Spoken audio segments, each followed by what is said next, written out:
ya, yang melakukan impor itu adalah pemerintah Indonesia. Saya ulangi, yang melakukan impor BBM Rusia itu adalah pemerintah Indonesia. G2G.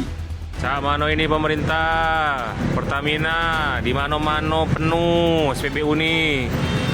Ini kami sudah di Pelaju, ngantri lamun amatilah ini. Di Kertapati banyak kosong sudah.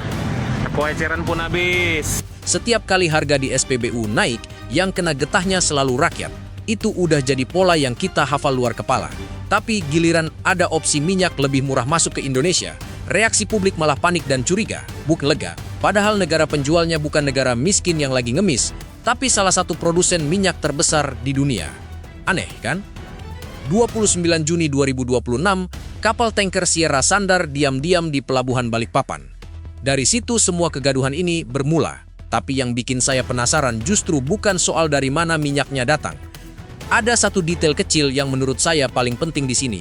Kenapa Menteri ESDM kita, Pak Bahlil, sampai sekarang menolak keras buka mulut soal harga beli minyak ini ke publik? Padahal biasanya kalau ada kesepakatan dagang yang menguntungkan, pemerintah justru pengen pamer angka.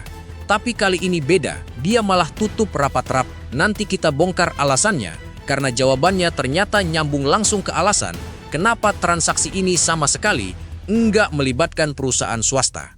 Oke, mari kita bedah angkanya dulu biar jelas.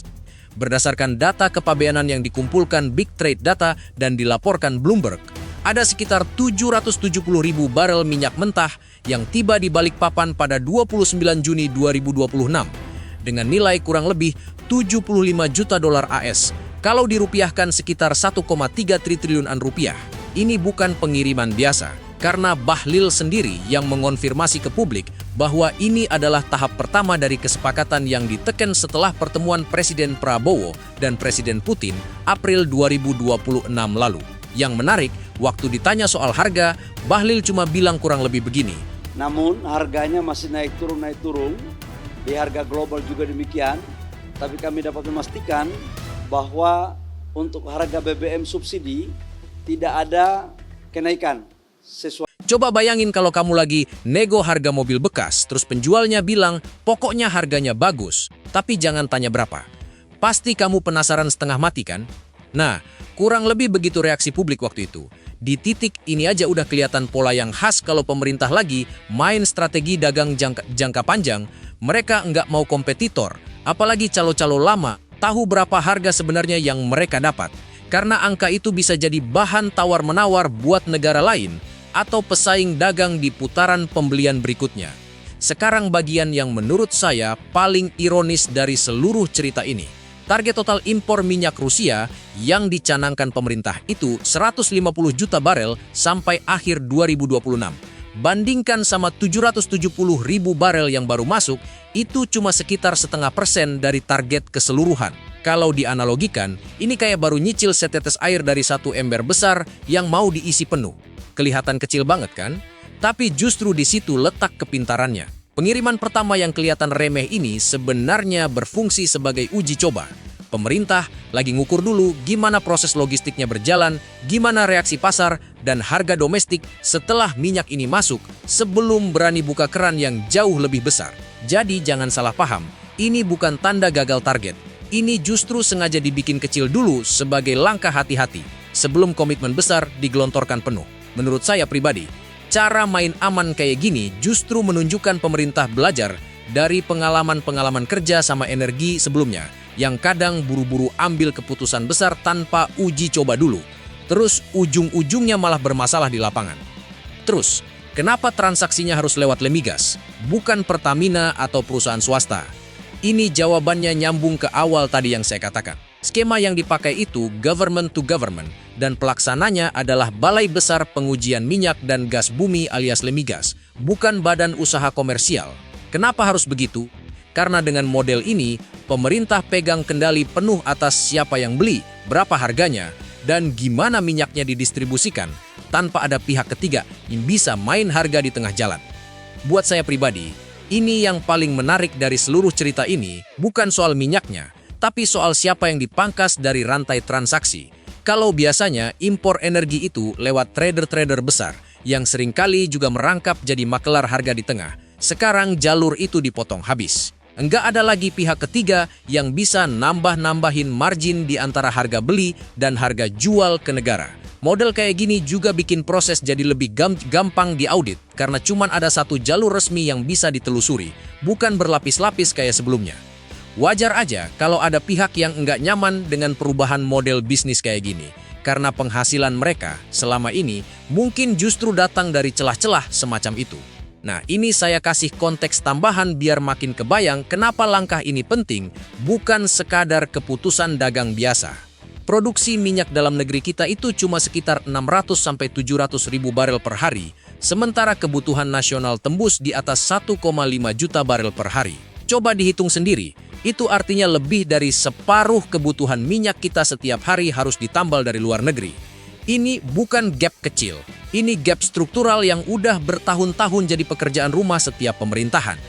Ditambah lagi, harga minyak dunia jenis Brent sempat melonjak sampai di atas $111 per barel dan di saat bersamaan rupiah juga sempat melemah ke kisaran Rp17.650 per dolar Amerika. Bayangin dua tekanan ini datang bareng, harga belinya mahal, terus uang yang kita pakai buat beli juga makin lemah nilainya.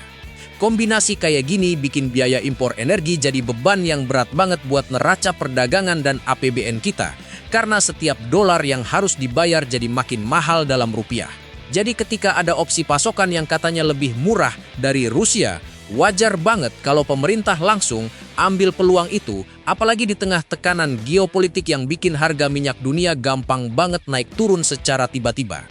Termasuk gara-gara ketegangan antara Amerika Serikat dan Iran yang sempat bikin pasar energi global was-was beberapa waktu lalu.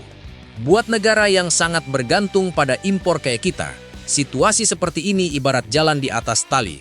Sedikit saja gejolak di luar negeri, efeknya langsung kerasa di dalam negeri, dari harga BBM sampai ke ongkos transportasi sehari-hari.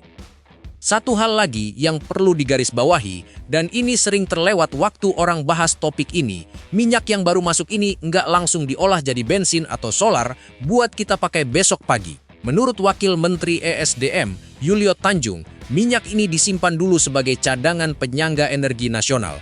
Jadi fungsinya lebih ke jaring pengaman, bukan konsumsi harian. Ibaratnya kayak kita nabung beras di lumbung, bukan langsung dimasak buat makan malam.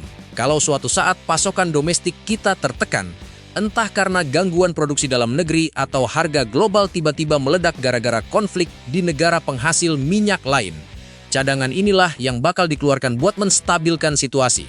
Menurut saya, pendekatan menyimpan dulu sebagai cadangan ini justru lebih masuk akal dibanding langsung dipakai buat produksi BBM. Karena kalau langsung dipakai, begitu ada gangguan pasokan sedikit aja, kita enggak punya bantalan buat menahan gejolaknya. Jadi kalau kita tarik mundur dan lihat gambaran besarnya, cerita ini sebenarnya bukan cuma soal Indonesia beli minyak murah dari Rusia, kayak yang orang kira di awal waktu berita ini pertama kali muncul.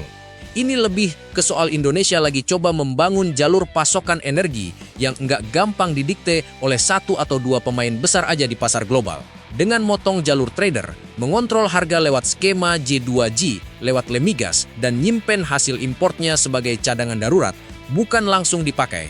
Pemerintah sebenarnya lagi mainkan strategi jangka panjang, bukan sekadar cari untung sesaat dari selisih harga minyak. Dan justru karena strateginya jangka panjang, harga yang dirahasiakan tadi jadi masuk akal, bukan sekadar cari sensasi atau nutup-nutupi hal buruk.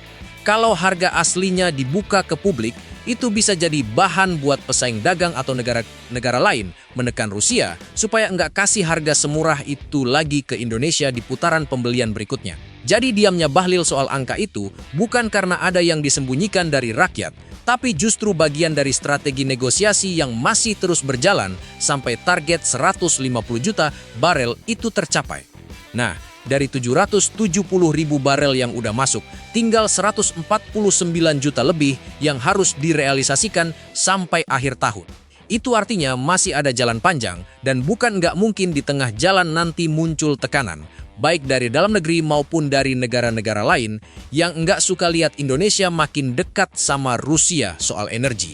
Menurut kalian, skema kayak gini bakal jalan mulus sampai target penuh tercapai, atau justru bakal ada hambatan politik dan tekanan dari luar di tengah jalan? Tulis pendapat kalian di kolom komentar dan sebutin juga menurut kalian siapa yang paling dirugikan dari perubahan skema impor ini. Kalau ada perkembangan baru soal realisasi tahap berikutnya, saya bakal bikinin video lanjutannya. Jadi pastikan kalian enggak ketinggalan update-nya.